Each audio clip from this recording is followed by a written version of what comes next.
Allô, je vais faire le numéro 7 du chapitre 10 en lien avec le centre de masse dans le Benson 1. Donc ici, dans cette question, on nous dit on a une plaque carrée et un triangle équilatéral qui est par-dessus et on cherche à savoir où est le centre de masse de l'ensemble. Ben, déjà, on voit que le centre de masse du triangle va se retrouver ici à 1/3 de la hauteur, comme il est écrit dans la description de la question. Et il y en a aussi ici, dans le fond, le centre de masse qui est de mon carré. Donc, on se rend vite compte que la position du centre de masse va être exactement à L sur 2 hein, en X. Maintenant, en Y, ça va être un peu plus compliqué. Il va falloir prendre le temps de faire l'équation. Donc, la position du centre de masse, c'est la somme des MI/XI. Hein, tout ça divisé par la masse totale. Hein, donc, la grande masse. Donc ici, on va considérer qu'il y a deux objets, donc deux masses avec deux positions différentes. J'ai dit X-I, mais là, vous avez compris que c'était Y parce que on parle de Y. Et donc, dans le fond, ici, on va faire chaque objet individuellement. Je vais donc avoir la masse du carré avec la position du carré. On voit la position du carré en Y, ça va être L sur 2 ici. Donc, ça va être à L sur 2. Plus la masse du triangle avec la position du triangle. Donc là, je ne sais pas si vous voyez, ce qu'on nous avait dit dans la question, c'est que c'était 1/3 de cette hauteur-là qui va être la position du centre de masse. Donc 1/3 de H plus L. Donc ça serait L plus H divisé par 3. Et tout ça divisé par la masse totale, c'est-à-dire la masse du carré plus la masse du triangle. Donc, pour pouvoir continuer, il faut que je sache quelle est la masse du carré et quelle est la masse du triangle. Dans la question, on nous parle bien que ce sont des plaques homogènes. Donc ici, on va pouvoir utiliser la densité de surface, parce qu'on parle de plaques homogènes de même épaisseur. Donc la densité surfacique est donnée par sigma, qui est égal à la masse divisée par la surface, en fin de compte. Ce qui fait que si je veux avoir la masse, je vais faire la densité fois la surface, ou l'air, dans le fond. Pour ce qui est, dans le fond, du carré, donc ça va être assez rapide. Ça va être sigma fois l'air du carré, donc L carré. Et pour ce qui est de la masse du triangle, ben pour ce qui est de la masse du triangle, c'est sigma fois l'air du triangle. Puis l'air du triangle, ben je sais pas si vous voyez, ça va être la base fois la hauteur, donc ça va être L fois H, dans le fond. Fait que c'est ce qu'on va pouvoir aller porter là-dedans, puis solutionner. Peut-être juste remarquer que H, on ne l'a pas estimé en fonction de... j'ai oublié de diviser par 2 ici, là. L fois H divisé par 2. Il ne faut pas oublier que H, faut peut-être l'exprimer en fonction de L. Donc, déjà, on voit qu'ici, on a un triangle équilatéral. Donc, ici, je vais avoir 60 degrés. Et rapidement, on peut se rendre compte que H, ça va être L, qui est l'hypoténuse, ben, sin de 60. Donc, je peux remplacer H par L sin de 60, ce qui va me permettre de faire la solution. Donc là, ici, poursuivons ma solution. Y du centre de masse va être égal à la masse du carré, donc sigma L carré. Tout ça multiplié par L sur 2, qui est la position du carré en Y.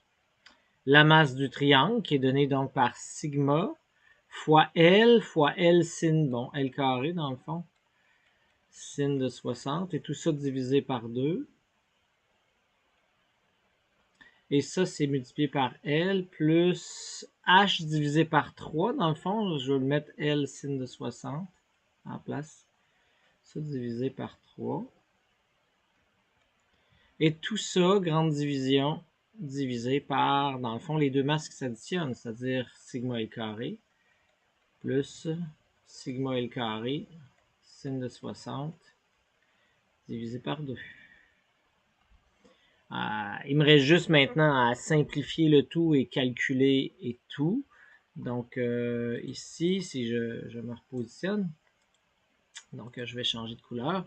Peut-être remarquer que je peux mettre des choses en évidence, je peux faire toutes sortes de choses. Donc si vous avez de la misère à faire votre algèbre, peut-être juste réécrire les équations avant de poursuivre. Donc Y du centre de masse à la place, je vais le faire comme ça. Vous voyez, ça fait L cube divisé par 2, donc ça me fait sigma L cube divisé par 2 Plus, là, j'ai sigma L carré sin de 60 divisé par 2. Donc, sin de 60, c'est 0.866. Donc, 0.866 divisé par 2, ça fait 0.433. Donc, vous voyez, ça fait sigma. Je vais mettre le 0.433 en premier. 0,433 L carré, dans le fond. Avec mon sigma. J'ai oublié de mettre le sigma, je vais le mettre avant. Ça va être plus joli.